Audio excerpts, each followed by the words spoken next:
7 orang masing-masing duduk di 7 sudut. Selain mundur, poin kunci dari pagoda ilahi adalah meskipun energinya luar biasa, namun juga terbatas. Namun, batasan itu juga relatif.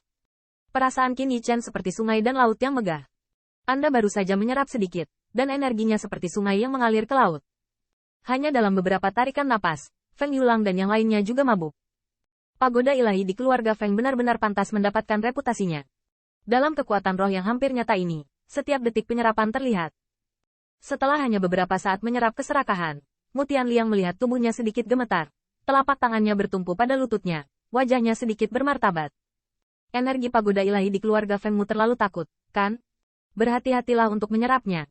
Kata-kata ini ditujukan kepada Feng Yulang. Bagi Mu Tianliang dan yang lainnya, mereka seperti spons kering. Melangkah ke pagoda ilahi ini, seperti jatuh ke laut, dan mengisi lautan kesadaran dalam sekejap. Setelah diisi, jika ingin meningkatkan diri, Anda harus menyerap dan memurnikan energi di lautan kesadaran.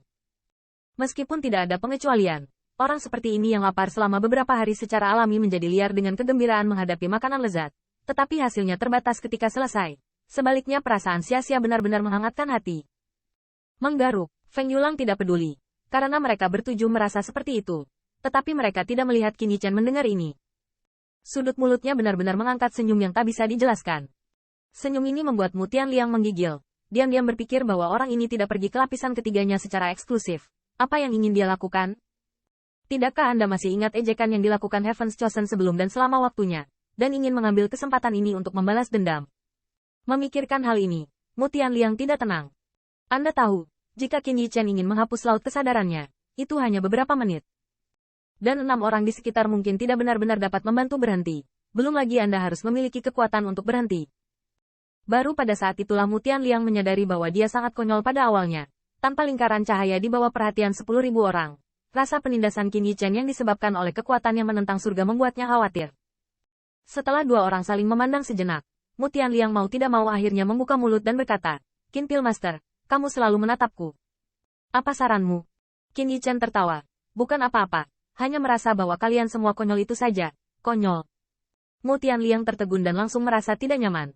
Bahkan tuan rumah Feng Yulang pun setuju. "Mengapa Anda mengatakan itu konyol? Qin Yichen tidak menganggapmu salah? Bukankah energi Divine Pagoda menakutkan?" Qin Yichen semakin tersenyum. "Benar, tapi ada begitu banyak energi di sini.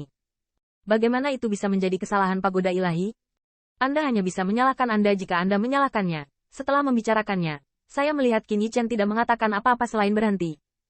Setelah beberapa saat berpikir, dia melambaikan tangannya dan berkata, "Lupakan saja. Semua orang ada di lapangan. Anda harus mengolahnya." Qin ini pertama kali pergi ke lapisan ketiga. Kata-kata itu berakhir, meninggalkan Mu Tianliang dan yang lainnya di belakang. Namun, Mu Tianliang sedang memikirkan kalimat kedua Qin Yichen yang belum selesai, dan terkejut. Kemudian dia sangat marah dan tidak punya tempat untuk curhat. Arti dari pria itu jelas bahwa energi di sini kuat. Dan itu sama sekali bukan masalah pagoda ilahi. Anda hanya bisa menyalahkan Anda atas kekuatan terbatas dan penyerapan terbatas Anda. Apa istimewanya ini? Jangan membawa pukulan seperti itu. Apa yang membuat suasana hati Mu Tianliang paling sulit untuk ditenangkan adalah memikirkannya dengan hati-hati dan menemukan bahwa Qin Yichen mengatakan bahwa sepertinya tidak ada masalah. Mengandung energi tak berujung di Divine Pagoda. Itu karena kecepatan penyerapannya yang terbatas. Tidak bisakah itu hanya menyalahkan dirinya sendiri? Qin Yichen tidak mengatakan apa-apa secara menyeluruh, dan setelah Mu Tianliang memikirkannya, itu disebut tidak nyaman. Tapi dia tidak punya tempat untuk curhat, dan hanya bisa mengaku. Selain itu, jika ingin marah, Anda harus memiliki kekuatan. Surga Qin Yichen menentang pencapaian kekuatan roh, yang berani maju dan memprovokasi. Takut untuk tidak bersembunyi tapi belum terlambat. Wajah Mu Tianliang suram dan tidak pasti. Akan sulit untuk bermeditasi untuk sementara waktu. Tetapi Qin Yichen telah datang ke lubang yang mengarah ke lapisan kedua. Melangkah masuk, melirik sedikit, diam-diam berpikir itu bagus, dan itu cukup bagus. Pengetahuan diri, tapi siapa yang berani memandang rendah rumput yang layu? Qin Yichen tidak bermaksud apa-apa lagi, dan dia tidak memiliki banyak kebencian terhadap Mu Tianliang. Tapi dia tidak melupakan kecanggungan kecil itu hanya iseng. Tetapi saya harus mengatakan bahwa 3 kata dan 2 kata ini membuat Mu Tianliang kesal. Tampaknya lebih berguna daripada pelajaran dengan kekuatan. Hai, melihat siluet ramping yang berangsur-angsur menghilang. Mu Tianliang berhenti untuk waktu yang lama sebelum menggertakkan giginya. "Ada sesuatu yang kamu katakan pada Zhong Qinglin?" Tanpa diduga, kelopak mata Feng Yulang sedikit terangkat. "Ini adalah Divine Pagoda 2 layar. Tapi kami bisa mendengar kami." Apa? Tanda seru. Mengapa Anda tidak mengatakannya lebih awal? Mu Tianliang mendengar ini, menjadi pucat karena ketakutan, tetapi langsung tersenyum. Qin Pil Master. Aku hanya bercanda. Zongyang Master, jangan pergi ke hatimu. Perubahan sikap yang cepat dan perubahan nada yang besar membuat seseorang tidak bisa tidak mengingat semacam hukum abadi. Namun, di tengah kata-kata, dia melihat Feng Yujiao menutupi mulutnya dan tertawa. Mu Tianliang menyadari bahwa dia sepertinya ditipu. Ini jelas kebohongan Feng Yulang pada dirinya sendiri. Namun, di hadapan Feng Yulang yang berperingkat di atas dirinya, Mu Tianliang hanya bisa menggertakkan giginya dengan keras. Diam-diam menghibur orang lain. Tuan muda ini bisa menanggungnya. Pada saat yang sama, itu berisi Divine Pagoda 2 layar. Dibandingkan dengan satu lapisan, energi yang terkandung dalam 2 lapisan jauh lebih tebal. Bahkan kabut tebal pun terbentuk. Melihatnya, Anda hanya bisa melihat 2 sosok secara samar. Kedua sosok itu berada di sudut mereka sendiri.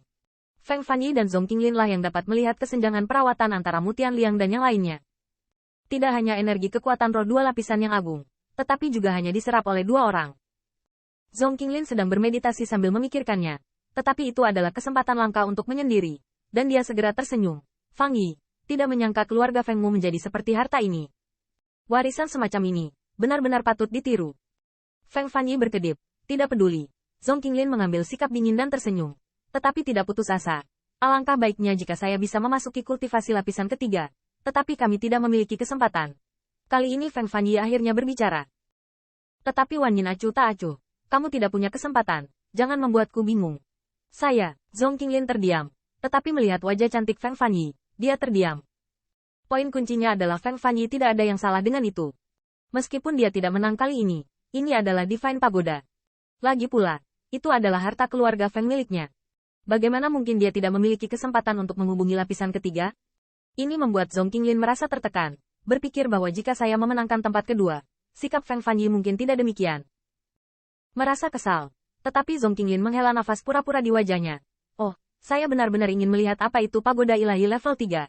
Saya tidak tahu nada itu hampir tidak turun, tetapi saya melihat siluet ramping secara bertahap muncul dari aperture. Siapa lagi selain Qin Yichen?